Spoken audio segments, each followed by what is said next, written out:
nuevamente con el pueblo en la piel y en la democracia. ¿Democracia es con S o con C? Democracia. La revolución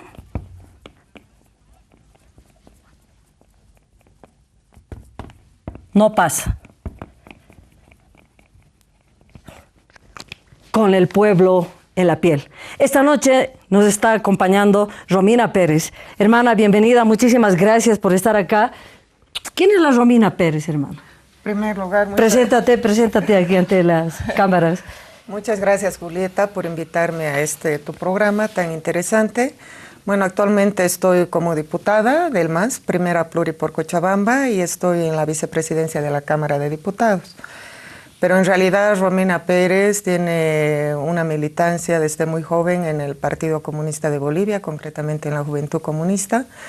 Los hitos de mi militancia han consistido en luchar contra el continuismo de las dictaduras en el Frente Universitario. He sido vicepresidente de la Confederación Universitaria Boliviana también.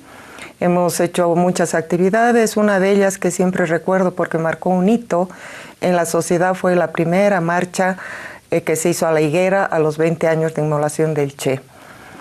Posteriormente me dediqué ya siendo profesional y una vez que se cae el muro, el 88, me fui a trabajar a las tierras bajas del este con el movimiento indígena, concretamente con todos los pueblos de Santa Cruz, Chiquitano, Guaraní, Ayoreo, y tuve a mi cargo todo el proceso de la conquista de la demanda de Monteverde, que en ese contexto se planteó una demanda al Estado, no fue una conquista por decreto. Entonces, la experiencia con los hermanos de las Tierras Bajas fue muy importante para mi carrera profesional y, lógicamente, para impulsar la Asamblea Constituyente que sale de ese proceso. Gracias, bienvenida, Ramira, con el pueblo en la piel. Y también en este otro lado nos está acompañando otro hermano, otro compañero, el Javier Larraín. A ver, hermano, ¿quién es el Javier? Para que te conozcan. Mucho más breve. Bueno, buenas tardes, Romina. Buenas noches. Buenas noches, Romina y Julieta. Buenas. Director de Correo del Alba, de la revista mensual. Ah, ya. Y profesor de historia. Y luchador también, compañero. Un hermano también. Luchador aquí, fuerte del guevarismo. Te hemos visto allá en Valle Grande también, hermano. No alcancé a ir a Valle Grande. Estuve en algunas cositas, actividades en Santa Cruz, pero no alcancé. Tu doble. A mi doble. Pero sí estabas organizando, ¿verdad? Estuvimos en algunas reuniones previas ayudando. Bien, hermanas, hermanos, esta noche vamos a conversar, vamos a profundizar en este camino que nosotros tenemos de profundización de lo que es el proceso de cambio. Vamos a hablar sobre la democracia, Romina, Javier, ¿ya? Un poco el formato del programa es que también voy participando, les voy ahí pinchando, vamos compartiendo las ideas, compartiendo también las opiniones y también los análisis que vamos haciendo y por supuesto, información. A ver, ¿cuál es el punto de partida sobre la democracia? ¿Cómo la definiríamos, hermana, hermano? ¿Cómo definiríamos la democracia? ¿Qué es la democracia para ustedes? Javi. Para mí, mira, es una forma de gobierno, ¿no?, que ha transitado en distintas épocas de la historia. Te voy a mencionar nada más porque no me voy a detener ahí, que tiene su origen en lo que, por lo menos los que estudiamos la historia, hablamos del mundo antiguo, el mundo de la Grecia clásica específicamente, pero que a su vez se ha correspondido con distintos modos de producción. O sea, pudo servir para una sociedad esclavista, como la griega, ¿no?, donde ni el 15% de los ciudadanos eran libres, pero pudo servir también para un modo de producción o unas sociedades capitalistas. La democracia moderna, que es la que conocemos, que yo le pondría apellido, últimamente le quitan su apellido de democracia burguesa, pero es burguesa, su origen lo tiene en la Revolución Francesa. ¿no? Y que quizás yo te diría que dos pilares, ahí para poner dos elementos, dos pilares son una suerte de dicotomía, o sea, de quiebre de las personas, ¿no? Que te da un sujeto, una mujer, un hombre, como te dijera, ciudadano en la esfera pública, Claro. ya con una serie de supuestamente derechos universales, pero a su vez es un burgués en la esfera privada con derechos económicos, ¿no? Esos son los dos elementos que la burguesía y el capitalismo va a poner, ¿no? O sea, que tú tienes derecho a una esfera pública y otra esfera privada que es de propiedad, ¿no? Y apela siempre a una suerte de egoísmo racional, ¿no? A individualizarte, y ahí está esa pugna, ¿no? Los que creemos en la idea socialista o comunista, creemos que esa esfera privada quizá, o esa esfera pública debe abarcar a esa esfera privada que tanto apelan, ¿no? En nombre de una libertad supuesta, los capitalistas. Javier, entre la concepción y práctica de la democracia griega y entre su reciclamiento, digamos, en la Revolución Francesa, ¿ha cambiado? ¿O es más o menos, son los mismos actores que cambian de... Aquí decíamos el mismo indio con otro poncho, la misma persona con otro terno? No, yo creo que efectivamente ha cambiado. O sea, no podemos hablar... Como te decía, las sociedades más antiguas se basaban en formas de explotación esclava. 3/4 partes eran esclavos. Es decir, podías comprar o vender a una persona. Pero respecto a quienes tienen derechos... Ahora, las relaciones de explotación, porque finalmente son formas de gobierno... La base, ¿no? Sería la base. Claro, son formas de gobierno, social, ¿cierto? Que tienen una base material. Sí. Y efectivamente hay otras formas de explotación. Ya, pero en ¿no? cuanto a las formas de elegir, digamos. De elegir. Y de tener derechos, son más participativos, ¿no? Pero siempre, por supuesto que sí, el capitalismo fue revolucionario en su minuto en el siglo XIX respecto a lo anterior, a lo que lo precedió. El problema es que eso tuvo una finitud, se agotó, ¿no? Y hoy, obviamente, reproduce formas de dominación sociales, sea de género, sea raciales, económicas, por supuesto, que, o sea, que lo llevan... Si tú querés, lo que fue esa revolución respecto a formas anteriores, hoy día tiene su límite y hoy día se ha transformado en algo regresivo, retrógrado, reaccionario, que no deja que otros sectores, que son amplios de la sociedad, pongan en juego esas condiciones que los mantienen a ellos en el poder, explotando al conjunto social. Romina, Javier nos ha planteado un panorama, para mí, desde mi punto de vista, sí ha cambiado algunos elementos o ha afinado su capacidad de manipular, digamos, el imaginario de participación entre lo que es la democracia griega y lo que es la burguesía. Lo que se mantiene es que hay un grupo de privilegiados que agarran el poder, toman el poder, manipulan el poder y que dictan las reglas, las normas para toda la sociedad con un imaginario de probable participación. O sea, sí son distintas las condiciones económicas y sociales, castas, sangre, ¿no? Obvio, ligado a la producción y a la explotación. Y en la Revolución Francesa, supuestamente, todos los ciudadanos, bueno, todos los ciudadanos, porque no estaban las mujeres, todos los ciudadanos sí tendrían acceso a dictar esas reglas, esas leyes para toda la sociedad. ¿Cuál es tu opinión sobre las bases de la democracia? Bueno, con una frase muy sencilla yo defino la democracia. La democracia no es una entelequia, tiene el rostro de quien la ejerce. Tiene el rostro de quien la ejerce. ¿Qué significa entelequia?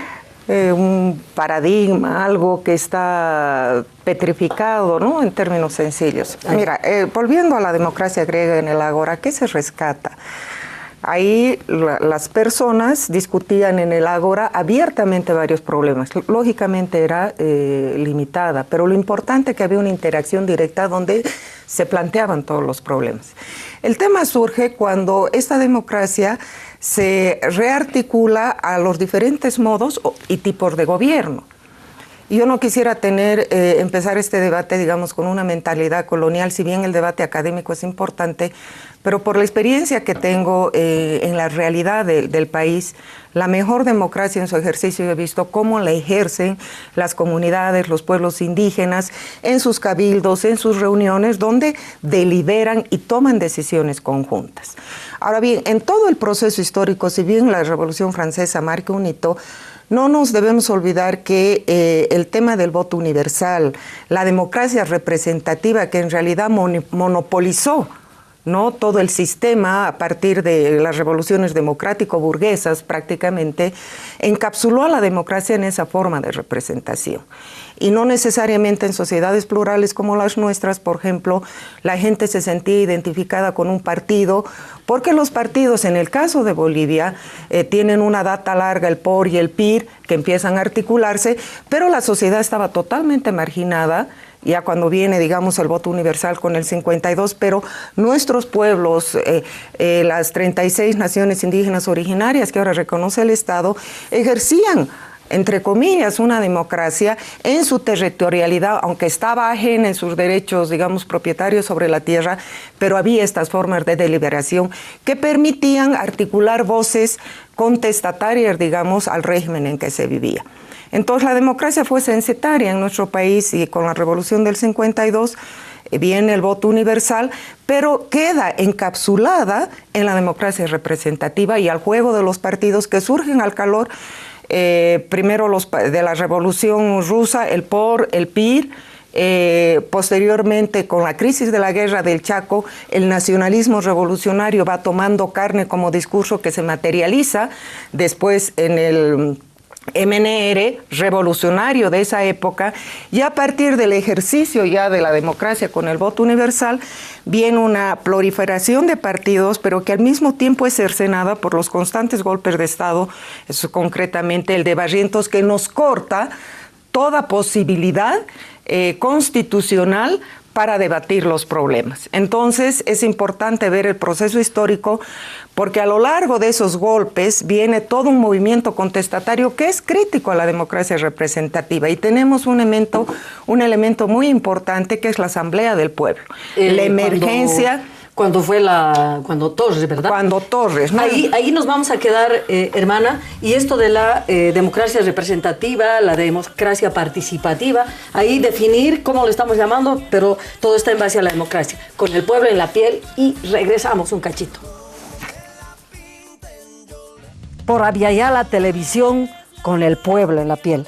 A ver, Javier y Romina, diferencias, como ustedes lo ven, porque la democracia se plantea como una sola palabra, ¿no?, que viene ya desde la antigüedad y se concreta con la Revolución Francesa, y luego empieza a ser un pedido, un anhelo, inclusive de las cárceles de los años 70, que han nutrido las esperanzas de nuestros pueblos, ¿no? La democracia, la reconquista de la democracia. Primero partiremos esta diferencia entre democracia representativa y participativa que se hablaba. ¿Qué sería la democracia participativa y qué sería la democracia representativa? Y luego le enganchamos con toda esta memoria de la lucha por la democracia. Mira, es que hay una definición de democracia que si mal no recuerdo era de Lincoln, que decía, es el gobierno del pueblo. Lincoln ha sido el primer presidente, ¿verdad?, de Estados Unidos. Del pueblo, no el primero, ¿no?, de las guerras civiles, abolió la esclavitud, pero decía la democracia del pueblo, por el pueblo y para el pueblo. Eso lo va a retomar Fidel, ¿no? Va a decir, esta es la revolución de los humildes, por los humildes y para los humildes. Ahí yo creo que está el núcleo, en el por, ¿ya? Y ahí tú vas a esa democracia que estás pidiendo tú, que es la democracia participativa, y que yo creo que Chávez fue más allá y habló de participativa y protagónica, ¿no? Es decir, cómo los órganos públicos se conectan con la sociedad civil, cómo la política no la restringimos al Parlamento. Cuando uno habla, para los que están escuchando, de democracia representativa, que en muchos países del que yo vengo está secuestrada por un bipartidismo hace 27 años, en el caso de Chile, ¿no? Donde vota el 40% de la población y donde te encuentras una presidenta como Bachelet que sale con el 22% de los votos y le hace una encuesta en el país y el órgano más legitimado del país es el Parlamento. Pero te dicen, son los representantes, ustedes depositaron la soberanía en nosotros. No, eso es la democracia representativa. Con el 22% del 40%. No, con el 50% del 40% viene a ser un 22, 23% del padrón electoral, ¿no? De los que podían votar. Eso se demuestra y da cátedra de democracia, dicho sea de paso, a Nicolás Maduro y al resto. No sé cómo, pero bueno, se atreven a darlas. Ahora, tú ves esos elementos, te ves entonces un aparato público, un aparato del Estado, con sus instituciones públicas totalmente divorciado de la realidad, sean estudiantes, sean trabajadores, sean pueblos indígenas como los mapuches, sea lo que sea, cualquier organización social.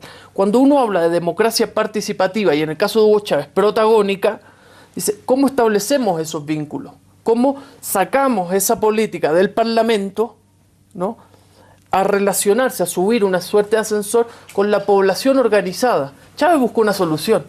Órganos autónomos del Estado que son las comunas, ¿no? Y dio un paso superior, ciudades comunales, o sea, no buscar células que eran las comunas, ¿no? Sino que federaciones de comunas, ciudades comunales que a su vez se articularan en una serie de ciudades comunales, hicieran un Estado comunal. ¿Qué convive dentro de eso? Centros de madre, grupos de iglesia, deportivo, feminismo, militantes políticos, movimientos sociales, todo articulado, ¿no? Una suerte de contrapeso a ese poder, digamos, que puede ser lo clásico, ¿no? Un parlamento u otro tipo de instituciones, hasta la policía, ¿no? A veces hay guardias comunales. Ok, entonces ahí las diferencias entre representativa. Para mí sí, para mí que creo la idea socialista, para mí tiene que ver con la capacidad o la función y el poder de los órganos de poder popular en un Estado. ¿Ya? A veces nosotros cometemos errores que tomamos el Estado, tomamos sus instituciones y creemos que ese es el fin. Pero el problema es que cuando transitamos a otro tipo de sociedad, tiene que ser órganos formadores de estructuras nuevas. No puede ser el fin llegar a ocupar el Parlamento, llegar a ocupar el Ministerio de Justicia, llegar a ocupar las estructuras viejas, ¿no? ¿Cómo participamos en ese debate? Hacemos y que la ciudadanía no elija finalmente a un diputado o a un senador cada cierto tiempo y después se vaya a la casa. Clarines. Romina, este planteamiento de la democracia representativa, la democracia participativa, que más o menos creo entender de lo que dice Javier, que hay la propuesta de la representación en el planteamiento socialista para que sirva a una estructuración, digamos, de participación del pueblo, ¿verdad? Pero eso no es lo que se estaba cuestionando cuando retomamos en estos territorios la democracia, la reconquista de la democracia, la UDP, todo lo que ha sido ese caminar tras obligadamente de los partidos y que las organizaciones sociales más bien eran como una especie de trampolín para muchos políticos, ¿no?, partidarios que hasta ahora los tenemos ahí repitiendo consignas. Yo dos cosas quiero decir. Creo que es importante enfocar el análisis en el marco de lo que es la descolonización. Estamos reproduciendo desde la independencia modelos foráneos para tener formas de gobiernos y estados. El Estado republicano viene a nomar de todo ese proceso de la Revolución Francesa, pero antes que había, ¿qué es lo importante, digamos, de haber hecho una asamblea constituyente, desde mi punto de vista en el ámbito de la democracia? Es constitucionalizar los sistemas políticos que no eran reconocidos en la Constitución ni en el sistema político formal de los diferentes pueblos que tenían un ejercicio, entre comillas, de la democracia deliberativa, directa. Eso es lo más importante. Por eso yo retomo algo de Javier que dice, que citó a Fidel, son los núcleos populares, porque no nos olvidemos todo el debate europeo que hemos sido subsidiarios en el análisis académico de la socialdemocracia y de la internacional comunista. ¿Qué dice Carlos Marx? Carlos Marx plantea organizarte el partido de la clase obrera para hacer la revolución y hacer una dictadura del proletariado. Una vez que tú estás en ese proceso de transición, ¿cuáles eran? Antidemocrático, entonces. ¿Cuáles eran? Es que por eso te digo, son dos rutas diferentes. Pero ¿cuál era el modelo socialista? Justamente el pueblo organizado bajo sus organizaciones matrices, sus formas de organización, que era una transición. La socialdemocracia retoma más para sí la democracia representativa y ponen a los partidos para que represente al demos, ¿no? Al pueblo, porque de ahí viene, al demos. Pero en nuestra realidad, ¿qué cacahuate tenía que ver una representación político-partidaria que era totalmente ajena a los usos y costumbres, a la forma de organización, etcétera, que tenía los pueblos y las naciones con sus propios sistemas de organización política? Entonces, el mérito ahora, y por eso tenemos que ponernos el chip de la descolonización, es haber constitucionalizado esas formas, esos sistemas políticos, más bien me refiero, en nuestra Constitución. Y volviendo al tema, que me parece importante poner nomás el contexto histórico de nuestra realidad para no seguir hablando en abstracto. Esa forma de participación directa y contestataria al Estado básicamente se hace a través de las organizaciones sociales en ese momento, la COB, la Federación de Mineros, que toman el Parlamento y empiezan a deliberar y cambiar las cosas. El 70. El 70, con la Asamblea del Pueblo. Y es contra la Asamblea del Pueblo, que lógicamente, porque si tú revisas la prensa de esa época, decía, el Soviet se está organizando en Bolivia. O sea, era fascinante. Los periódicos de esa época, todo era el referente al Soviet en Bolivia.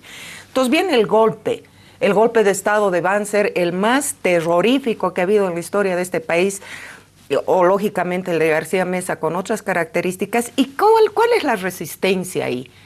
La resistencia es básicamente desde la sociedad que los sindicatos que estaban perseguidos, los líderes sindicales, los políticos exilados, etcétera, de esa pequeña democracia representativa, por la democracia real empieza a articularse en torno al Frente de Unidad Sindical, que era el FUS, con varios núcleos de base sindicales y que hacen la resistencia a la dictadura básicamente hasta el 74, mientras paralelamente en el exilio, bajo esta otra forma de la democracia representativa, se organiza el FRA, el Frente Revolucionario Antiimperialista en Chile, con el PC, el MNRI, el Partido Socialista, y dice, tenemos que retornar para darle el golpe a la dictadura. ¿Y cuál era la consigna, Julieta? Sí. Era muy modesta, era decir, la brecha democrática. ¿Qué quería decir esto?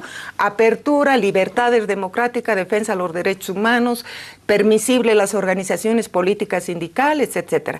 Entonces el pueblo, bajo esa forma de participación deliberativa directa, bajo su propia forma de organización, no político-partidaria, porque no te olvides, hasta antes del 85, si un partido quería tener presencia, primero tenía que tener presencia en la COP o en la Federación de Mineros para tener cierta legitimidad, porque el enfrentamiento era entre Fuerzas Armadas, Central Obrero, Federación Mineros como vanguardia. Ese era el enfrentamiento. Y por eso yo digo, ¿por qué ha sido importante la lucha contra la resistencia al fascismo? Ha sido importante por la porque resistencia al fascismo. No, porque se caracterizó el régimen como fascista, ¿no? Porque Cierto. utilizó concretamente el aparato represivo del Estado para poner freno a esa participación deliberativa que asume el papel en el Parlamento y dice, vamos a analizar, vamos a hacer esto, el otro. ¿Qué pasa? Ante esa emergencia, cuando ya se le golpea a Banzer con la famosa huelga de las compañeras mineras, porque ¿qué es lo que quería Carter? En ese momento gobernaba Carter y quería implementar, después del Plan Cóndor, cuando las respuestas de las sociedades rebalsan a las dictaduras, dice las democracias controladas. Ese era el plan.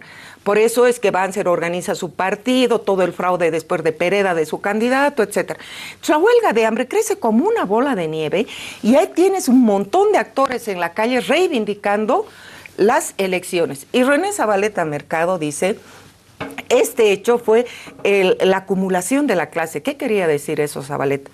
Zabaleta dice, nunca antes el movimiento organizado, esta democracia deliberativa y participativa, apuesta por las elecciones. Pero además se organiza en torno a lo que fue el Frente de Unidad Democrática y Popular. ¿Por qué? ¿Por qué? Porque este frente surge justamente a partir del FUS, del Frente de Unidad Sindical. Entonces le da la forma a través de estos partidos y tenemos 3 elecciones consecutivas que gana la UDP, pero el pueblo, que era contestatario, deliberativo y participativo, asume la democracia representativa como una estrategia para arrancarle a la dictadura las libertades democráticas y el programa de la UDP decir cumplir las tareas del 52 que justamente habían sido frustradas por la derechización de los líderes del MNR. Con esto concluyo. Hay 3 elementos importantes del 77 al 79, ¿no?, de las elecciones. Lo más importante es, primero, a las elecciones del 78, un fraude gravísimo por este tema de las democracias controladas con Pereda. El 79 marca un hito. ¿Por qué? Porque después de 10 años el Congreso se reúne para elegir al presidente y al vicepresidente, que en esa época, por la constitución que teníamos, el presidente debería haber sido elegido porque que tenía la mayoría relativa entre los 3 más electos, pero no les da la gana de elegir a Siles. Entonces eligen a Walter Guevara, que era por un año un mandato interino para volver a convocar a elecciones. Pero ¿qué pasa? Porque con eso termino, es importante. Se instala el Congreso y ahí aparece una figura extraordinaria, Marcelo Quiroga. Entonces el Congreso, en vez de discutir, digamos, normativas, etcétera, se centra en el juicio de responsabilidades contra la dictadura. Y en este juicio habían 289 pruebas acumuladas que han desaparecido del archivo del Congreso y particularmente las he ido a buscar. Han desaparecido. Ahí nos quedaremos. Las pruebas contra las dictaduras y lo que eso significa como memoria, como parte de la fuerza política de recuperación también del proceso de cambio. Un cachito, regresamos con el pueblo en la piel. Estamos con el pueblo en la piel por Aviala Televisión. La discusión sobre la democracia nos está planteando elementos fundamentales. Quiero recordar que estamos hablando castellano. Estamos hablando castellano, por desgracia, de un hecho muy marcante en la vida y en el imaginario político de nuestros pueblos. La colonización, la invasión colonial de nuestros territorios. Y a través de esta invasión colonial es que estamos hablando en castellano, estamos hablando en español, como se quiera llamar, y democracia está siendo un sonido que ha ido conteniendo una serie de esperanzas, de anhelos, de deseos que hemos tenido como pueblo desde hace más de 500 años. El deseo, el anhelo, decimos nosotras como feministas comunitarias, del autogobierno, de esa forma nuestra, propia de cada territorio, de organizar la vida pública. Javier nos decía, la democracia nos sirve para organizar la participación. Bien, en realidad, ¿de qué estamos hablando? Estamos hablando de la organización de la vida. Y esa organización de la vida, dentro de otra palabra también del castellano, de ese sonido que es que sea justa. Ahora estamos hablando también del vivir bien, que igual está, esas 2 palabras, vivir bien, son sonidos en castellano, en este idioma del invasor, que están hablándonos de sentimientos, de anhelos que estamos teniendo, de cómo quisiéramos que continúe nuestra vida. Eso es lo que estamos discutiendo. Esta palabra democracia ha ido encubriendo, digo yo, y nos ha ido confundiendo también, por ejemplo, en esta época de la UDP, donde yo ya también desde colegio empiezo a participar, y ¿qué había en mi corazón? ¿Qué teníamos en el corazón? ¿Qué teníamos en la piel como pueblo? Queríamos, yo siento, el autogobierno. Queríamos nosotros autogobernarnos y no queríamos, pero es que ese autogobierno sea amenazado por la muerte, la tortura y la dictadura, que era de donde estábamos saliendo. Y entonces habíamos encontrado esa palabra, Javier, las brechas democráticas. Ni siquiera entendiendo qué es la democracia, sino entendíamos que pero estaba Carter y estaba detrás Bush. O sea, todo el aparato de la CIA, todo el plan Cóndor estaba vivito y coleando. Entonces, en el análisis de nuestros pueblos, de nuestros dirigentes, hombres, mujeres, se había conceptualizado la democracia como una brecha, los años 80. Y es esa brecha que luego se la va abriendo y que en este momento, esa palabra democracia está teniendo para mí una contradicción. No, está teniendo varias contradicciones. Se lo está poniendo como contradicción la democracia participativa, se está poniendo como contradicción o como alimentación, eso lo discutiremos, la democracia comunitaria, pero también como ya digamos antítesis la palabra, y ahí viene la manipulación mediática, dictadura, ¿no? Porque ahorita se está utilizando la palabra dictadura para estigmatizar Venezuela, que tú nos acabas de decir que está camino, digamos, a una organización más bien comunitaria, comunal, de autogobierno. Para Evo Morales hoy que se está planteando la repostulación, dictador, nuevamente, ¿no? Entonces me parece interesante ir analizando estos otros elementos respecto a la palabra democracia, que estamos hablando en castellano, son las estrategias que hemos ido eligiendo como pueblos para hablar de esta memoria ancestral de autogobierno, ¿sí? Que yo no sé si se llamará democracia comunitaria o qué le podemos llamar. ¿Quién?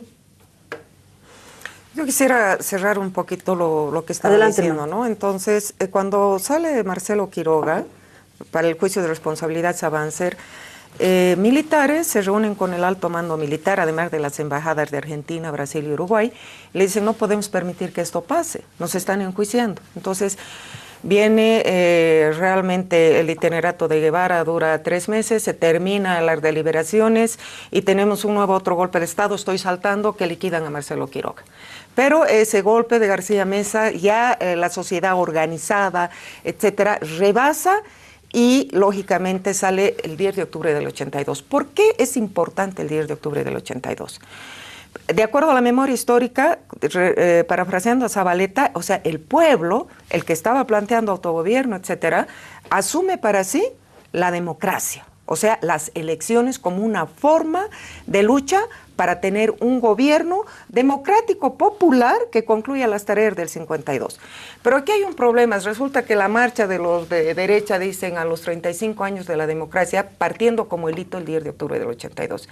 Esos señores ni por chiste estuvieron ni en un piquete ni en la calle para reivindicar la democracia. Es más, los partidos tradicionales cogobernaron con la dictadura. ¿Te refieres a la pasada? Claro, a la pasada. Entonces quieren apropiarse de algo que no, ellos nunca conquistaron. Que ahorita están volviendo, ni les ¿no? interesó. Entonces ponen como punto de partida 10 de octubre del 82. Pero aquí hay que decir, a partir del acortamiento de mandato de don Hernán Siles Zuazo, empieza un ciclo neoliberal que los teóricos, los cientistas han llamado democracia pactada. ¿En qué consistía la democracia pactada? La coalición. Se dieron 5 coaliciones grandes. La primera, el Pacto por la Democracia, que aquí es importante hacer memoria histórica. El MNR con ADN, pero ADN se suma al pacto después de la elección de Víctor Paz Extensor. ¿Y cuál era el acuerdo, hermana Julieta? La alternancia, decía, bueno, tú me apoyas ahora a mí, le dice, ¿no? Víctor Paz, y nosotros te apoyamos la siguiente gestión.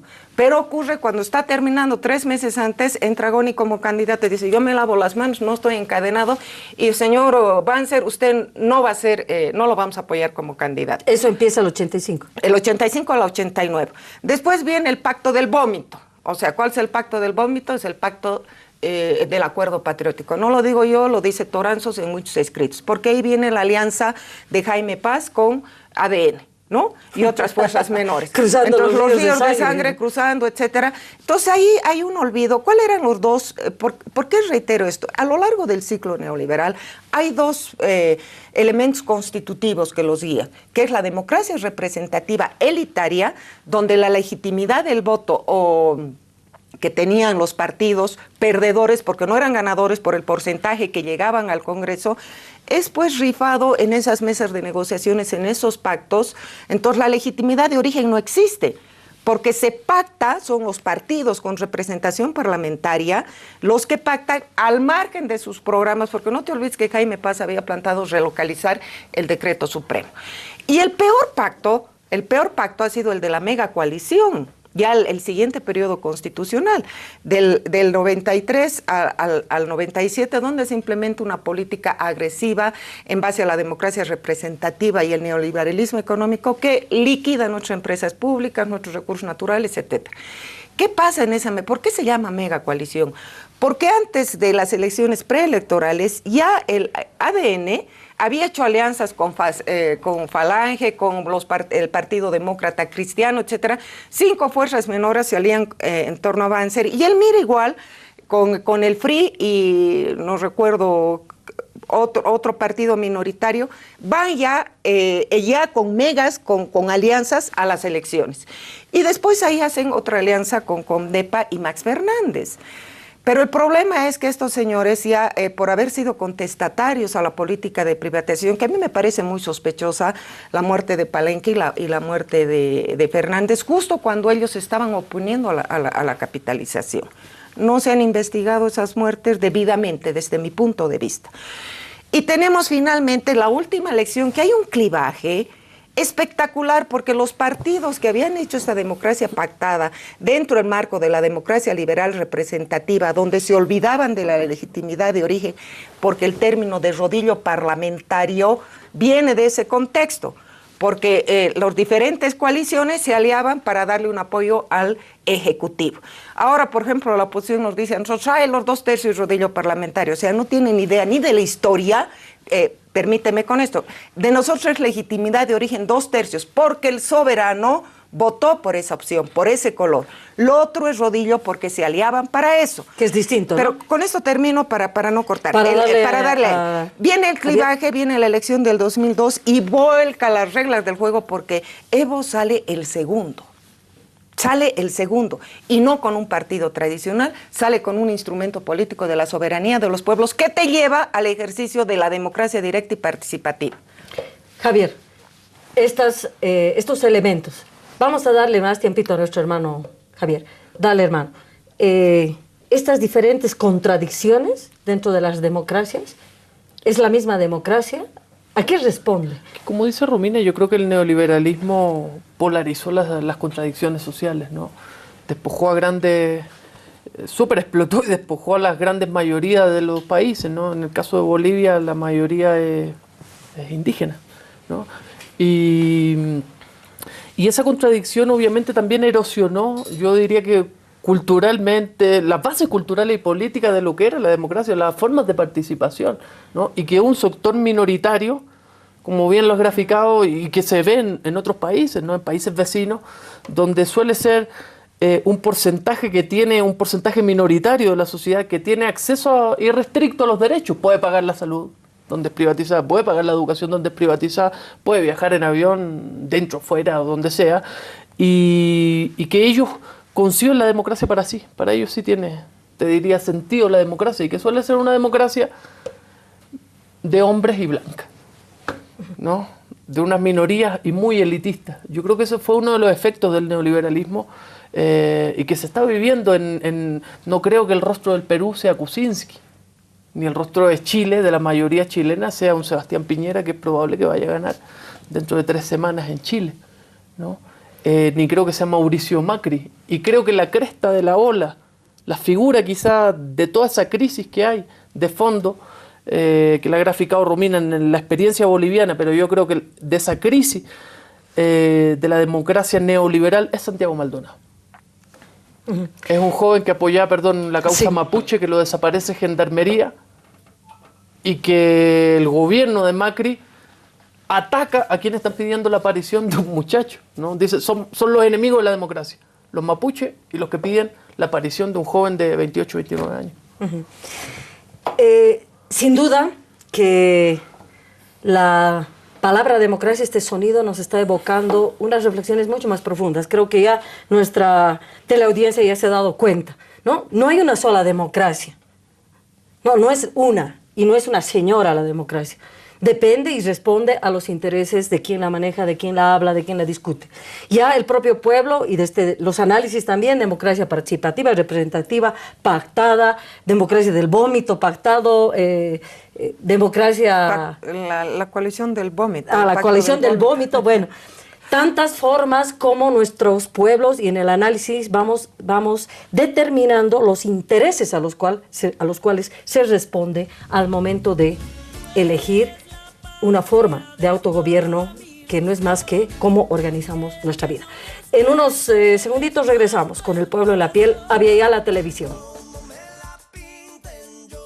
Con El Pueblo en la piel, iba a decir. Estamos aquí con Romina Pérez y Javier Larraín, hablando y profundizando sobre lo que estamos discutiendo desde los pueblos, desde las organizaciones sociales, y desde también los parlamentos, desde los espacios también de gobierno. ¿Qué es la democracia y esta incógnita que hoy se nos abre para poder profundizar este proceso de cambio? ¿Cuáles son los análisis que ustedes hacen actuales? ¿Cuáles son esos elementos de esta democracia? ¿Cómo la calificaríamos este proceso de cambio? ¿En qué tipo de democracia? Porque unos van a decir, no, es pactada, el rodillo de los masistas, no, es una democracia que está sirviendo para que la voluntad popular se exprese y se refrende con un voto maravilloso que ha vivido el pueblo venezolano, por ejemplo, de ganar 18, ¿no? 18 ya... 18 gobernaciones, no sé cómo se llamará allá. Bien, no sé quién quiere tomar la palabra.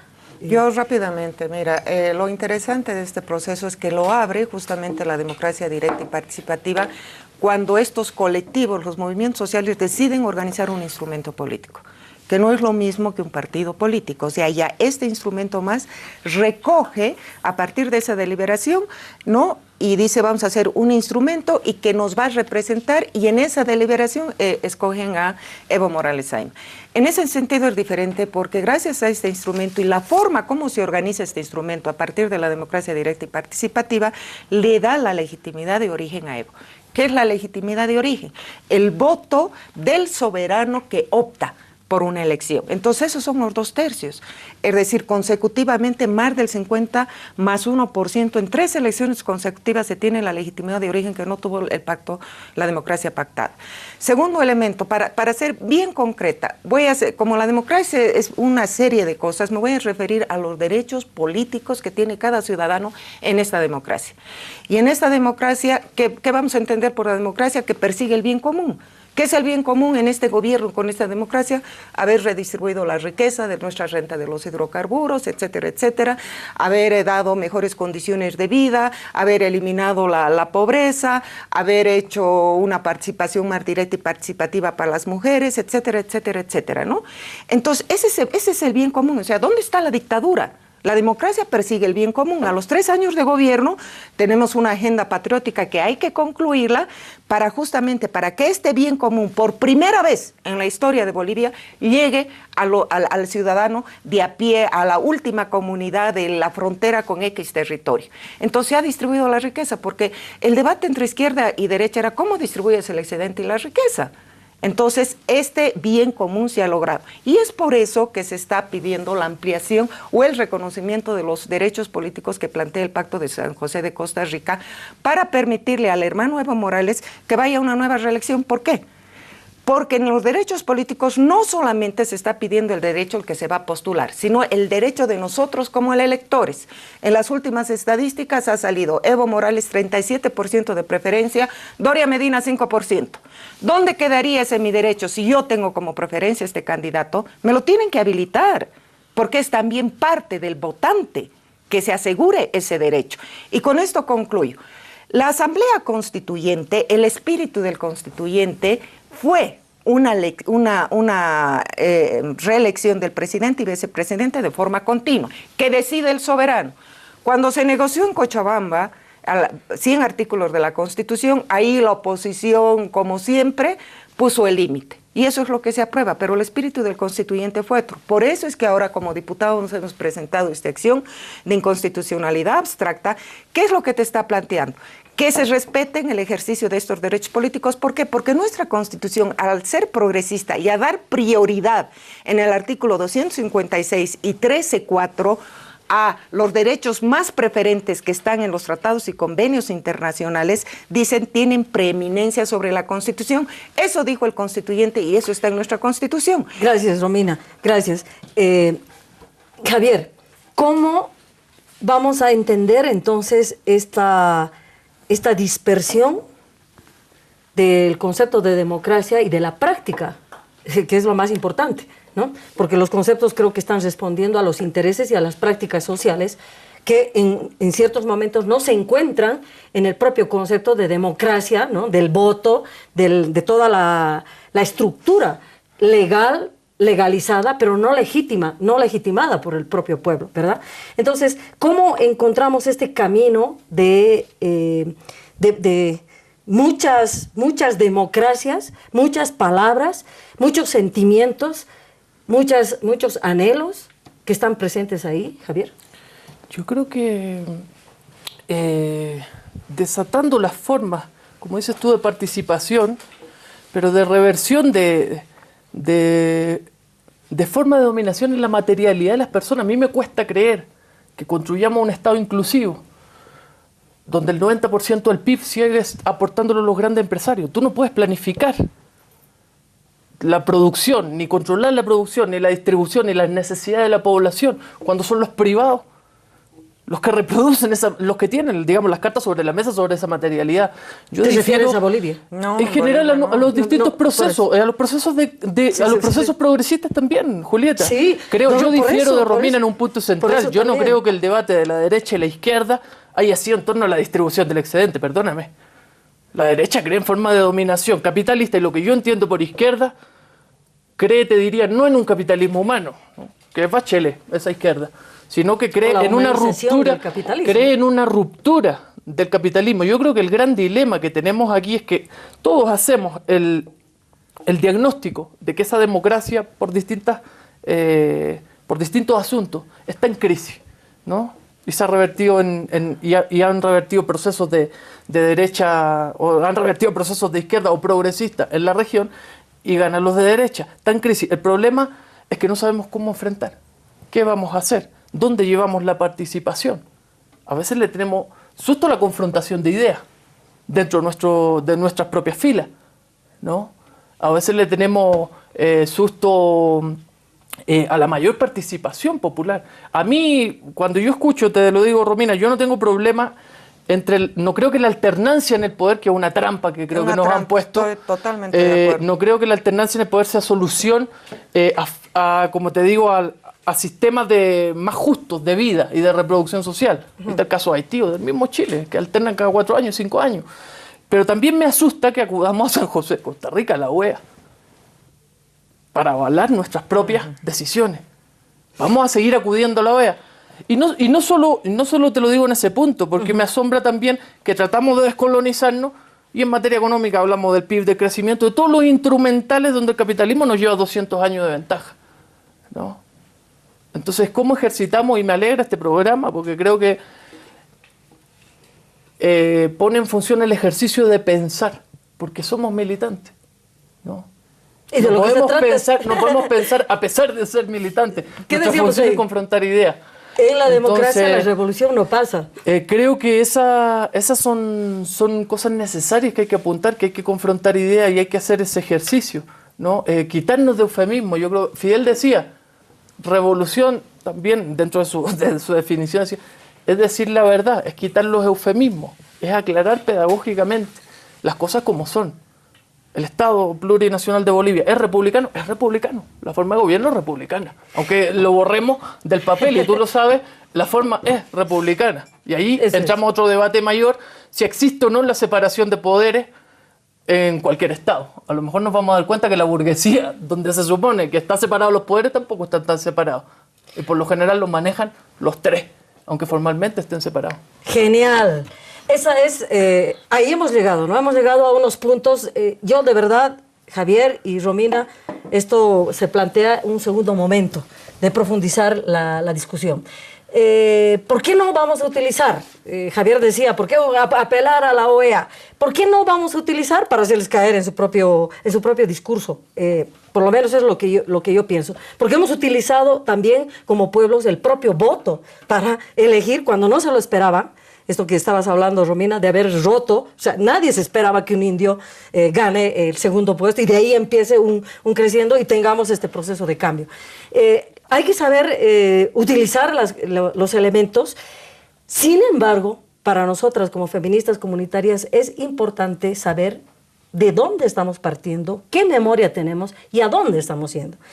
Concuerdo con que no solamente es la redistribución de la riqueza, sino también la protección de la fuerza de trabajo y los patrones de acumulación. Los patrones de acumulación que hoy, por ejemplo, están dando 7 veces mayor ganancia a la banca.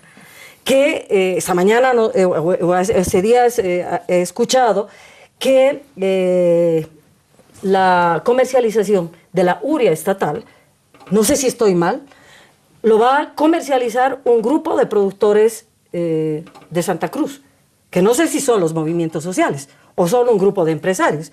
Entonces esas son preguntas que tenemos que hacernos en este proceso de cambio. Y concuerdo con la Romina que aquí estamos poniendo el cuerpo quienes desde hace años estamos en esta lucha por una revolución, por transformar las relaciones en no solamente de producción, las relaciones también políticas, sexuales, las relaciones artísticas, las relaciones espirituales también. Estamos en un proceso de cambio y este es con el pueblo en la piel. Le agradezco a Javier, muchas gracias, hermano, con el pueblo en la piel. Muchas gracias, Romina. Gracias, nos esperamos, hermana.